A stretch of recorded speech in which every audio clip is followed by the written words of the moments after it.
is Ayesha, and the topic of my presentation today is optimization of reversion assay to elucidate gene amplification mutations in Acinetobacter baylyi. Before I go into the details of the experiments that I have been conducting and the results that I have, I would like to provide a little bit of background information on mutations. Mutation changes that occur in the nucleotide sequence of an organism. These mutations can occur in organisms ranging from humans to different animals down to microscopic bacterial species as well. These mutations can cause either a change in a single base unit or a large section of a gene or a chromosome within the organism's genome. There have been several different types of mutations that have been discovered so far, including duplications, inversions, deletions, just to name a few. In our lab, we focus primarily on studying gene amplification mutations.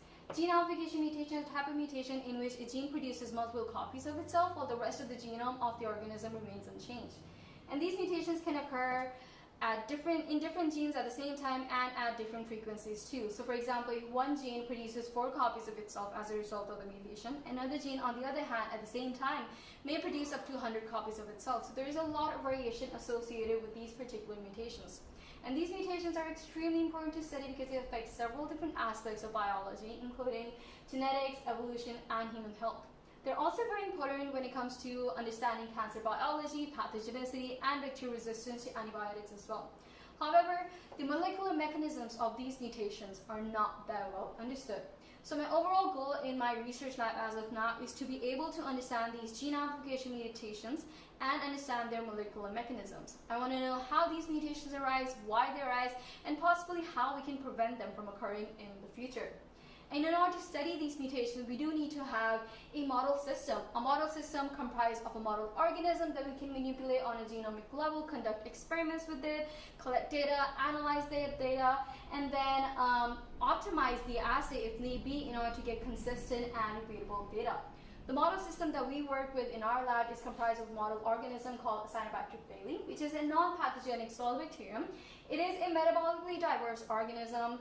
That is, it is capable of degrading several different aromatic compounds and use them as a carbon as well as an energy source. One of these aromatic compounds that Acinetobacter baylyi degrades is sodium benzoate or benzoate, which is a preservative that we see in a lot of our consumable items like sodas, jams, and juices. Sodium benzoate is also the source of carbon that we provide ourselves with when we conduct experiments with them in the lab. Benzoate is degraded by Acinetobacter baylyi using an array of ben and cat genes. It converts benzoate into succinyl-CoA and acetyl-CoA, which are then fed into the central metabolism of the organism, which is the citric acid cycle. The strains of Acinetobacter baylyi that we work with in our lab actually have deletions of 2 very specific genes. Those 2 genes are needed for the degradation of benzoate. So with those 2 particular genes deleted, our cells are essentially unable to degrade benzoate when it is the only source of carbon provided to them. So that means that our cells will not be able to grow when they have benzoate as the only source of carbon and energy in their environment. We take advantage of these deletions and the fact that we are providing our cells with benzoate as the only source of energy, and we observe how our cells behave in those particular conditions. And we use the Ben reversion assay to study those changes in our cells. So we grow our cells in an overnight culture, and then we plate them onto a benzoate-containing media plate, and then we incubate that plate and observe it over a course of 30 days. So all of the cells that have been plated onto this particular plate there's millions of cells onto this plate, and all of those cells have deletions of those 2 genes that are involved in the degradation of benzoate. So over a course of 30 days, we do observe colonies arising on this benzoate plate. Those colonies that arise are actually gene amplification mutant colonies because those particular cells have been able to overcome the deletion of those 2 genes, and they amplify their Ben and cat genes, the other Ben and cat genes that they need for the degradation of benzoate, and are able to grow in an environment where they should not be growing as a result of the deletions that they have. And the colonies that we get are known as gene amplification mutant colonies. And this is essentially what those gene amplification mutant colonies look like over a course of 30 days. This is actually an image that I took on day 30 for one of my experiments. And all the colonies that we see up here are rare mutant gene amplification mutant colonies. So we do have a model system that works. but there are some issues that are associated with our model system. We do see a lot of variation in our results. There is variation associated with our bacterial strains, there is variation associated with the same strain that we use, and there's a lot of variation that we see when it comes to testing out different sources of benzoate that we provide ourselves with.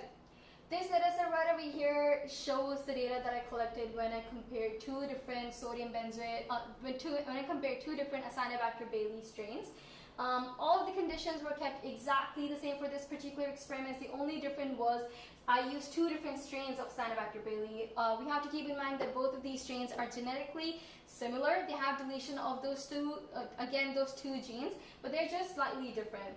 And as we can see, one of the strain produces a much larger number of colonies, while the other strain, on the other hand, does not produce as an equal number of colonies. So there's, again, a lot of variation.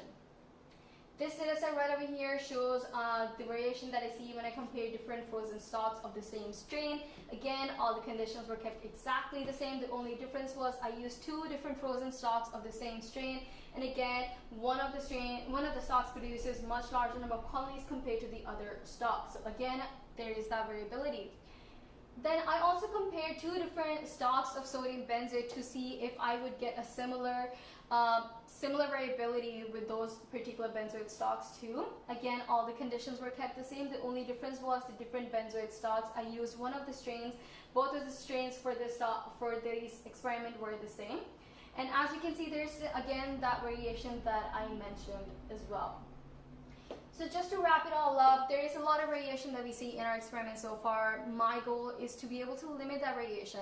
And in order to limit that variation, what I have done so far is I have conducted experiments in which I have identified the one strain of Acinetobacter baylyi that works pretty well. I've also identified the frozen stock Acinetobacter baylyi that works pretty well too.